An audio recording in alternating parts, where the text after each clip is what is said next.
We're always told that speed is everything in business, right? Go faster, decide quicker. But what if the smartest move is actually to wait?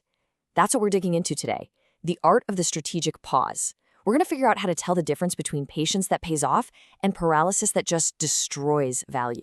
All right, so here's how we'll break it down. First, we'll look at the two different kinds of delay. Then we'll dive into what makes waiting strategic. After that, we'll explore the traps, both organizational and psychological, that lead to total paralysis. We'll even look at the real cost of getting stuck and wrap up with a simple way you can tell the difference for yourself. Okay, let's get into it. Section 1, the two faces of delay. This quote really gets to the heart of it. Delay can be smart until it's not. And the difference, well, it's structural.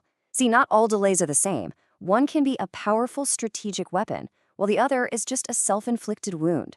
That tipping point is usually buried deep inside our own systems and, our own heads. So what's the real difference here? It all comes down to what you're buying with that extra time. With a strategic delay, you're buying information. You're consciously investing time to make a better decision down the line.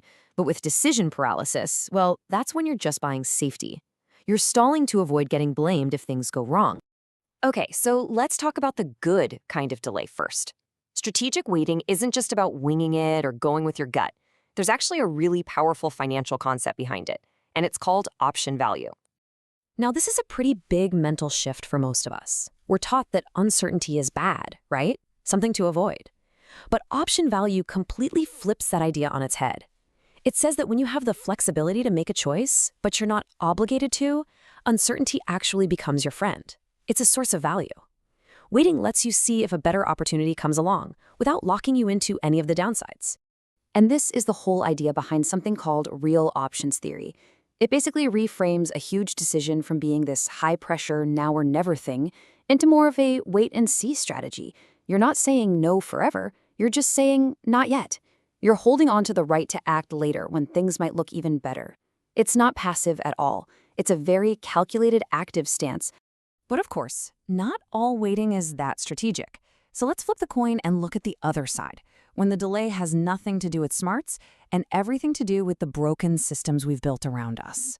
This is what we call structural friction, and it's where organizations just get completely bogged down. Think about it. An urgent piece of info comes in from the front lines, but as it slowly crawls up the corporate ladder, it gets filtered, diluted, and delayed. Companies build up what's called governance sediment, just layers and layers of old rules that clog up the works.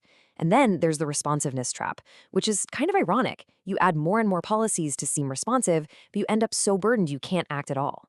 And maybe the biggest reason for delay, it's often the simplest one. Nobody actually knows who's supposed to make the call. All right, so that's the system. But the system is made of people, right? So what about us? The human element? Well, it's just as good at creating total paralysis. You know, all these little biases we have in our heads, they lead to real-world inaction. We put off making a choice because we're waiting for that one last piece of perfect information that never comes. We just stick with what we know, the status quo, because making a change feels scary. And then there's something called omission bias, which is a big one. We somehow feel less guilty if something bad happens because we did nothing compared to if it happened because we did something. But maybe the single biggest factor? Career risk. The simple fear of being blamed. It makes managers choose the safe, okay option instead of the risky, potentially brilliant one. It's about protecting their own job, even if it hurts the company. And all this paralysis, it's not free, not even close. Let's make this a bit more tangible and look at the real, compounding cost of just getting stuck. Yeah, this isn't some one-time hit. Think of it more like a taxi meter that's just always running. Every second you wait, the bill goes up. Opportunities are slipping through your fingers, and small problems are growing into big ones. So check this out. A real-world example. $3 million. That's how much potential revenue one tech company lost just by delaying a decision on a partnership for 3 months. And that's not money they'll make up later. That's $3 million. Just gone. Poof. Vanished forever. All because of indecision. Okay, now let's scale that up. For a typical Fortune 500 company, you add up all those little delays day after day, and you get this. Over 500,000 working days lost. Every single year. That's not a rounding error. It's a huge, self-inflicted blow to productivity, to innovation, and frankly, to morale. And the cost, it goes way beyond just dollars and cents. You miss your shot at the market, your best people get fed up and leave, your clients start to doubt you. And worst of all, you end up building this culture of fear and hesitation, where nobody wants to take a risk, and the whole organization just slowly grinds to a halt. Okay, so we've seen the good kind of delay, and we've definitely seen the bad kind. For our last section, let's pull all this together into a framework you can actually use. Because this is really the key question, isn't it? When you find yourself waiting, how can you tell if you're being strategically patient or if you're just paralyzed by fear? Well, here's a little diagnostic test for you. It's probably a strategic delay if the future is really uncertain, but you can learn more, the cost of jumping in is huge and you can't take it back, and, this is key, you're actively trying to get information that will make the decision clearer. In other words, you're buying information.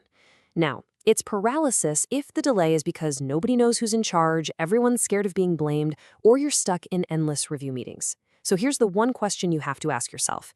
Is the value of whatever new info I might get worth more than the cost of waiting another day? And that, right there, is the tipping point. It's the exact moment your delay stops being about buying information and starts being about buying yourself safety from fear.